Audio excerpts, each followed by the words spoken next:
The wise men worshiped Jesus. When the wise men came to Jerusalem, they said, "Where is the one who has been born King of the Jews? We saw his star rise, and we have come to worship him." They searched until they found Mary, Joseph, and Jesus. Matthew 2 verse 11 says, "They entered the house and saw the child with his mother Mary. They bowed down and worshipped him."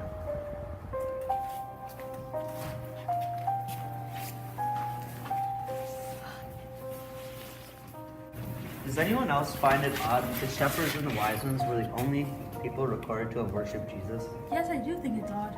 Yeah, it is really odd. Anyone who worshipped at the temple in Jerusalem, plus their families and friends, would have known the prophecies of a coming Savior. If the wise men are saying they're going around following a moving star where the Savior is, I'll be like, wait a minute, I'm coming with you. Wait.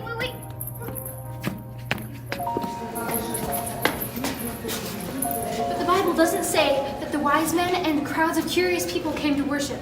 Just the wise men. Maybe other people didn't know. Maybe people just didn't care. Maybe people just didn't believe. But even if the wise men were the only ones searching, they still continued to search for Jesus and worship him. Question, are you worshiping Jesus? Even if no one else is worshiping with you, Even if the people around you don't believe, Even if the people around you don't care? are you going to keep worshiping Jesus anyways? Are you? Are you really? What is worship? worship is making something number one in your life. There was nothing more important to the wise men in that moment than baby Jesus. They bowed down and worshiped him. What is your response to making Jesus number one in your life? Here at Abundant Life, we come together. We sing praise and worship songs. Some people lift their hands when they praise. And at that moment, we put Jesus number one in our lives.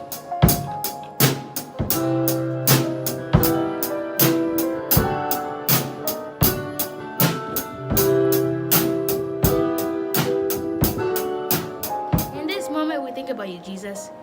We're talking about you, Jesus.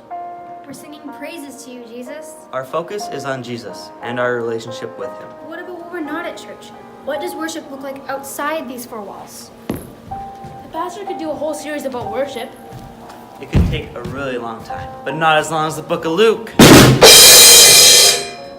Now listen, worship is a really broad subject. We worship God through music and praise, but we also should worship him by making him number one in all parts of our lives. We worship God with the things we say, but not just our words. What about the things we say on social media?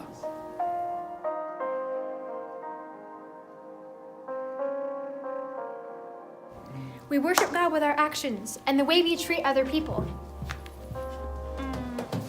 We worship God with our finances. Whether we have a lot, Or even a little. What we do with our money is still important. we worship God with our time. Anytime you put Jesus number one in your life is a form of worship.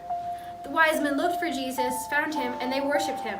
We need to follow the example of the wise men. Are you worshiping Jesus? Are you?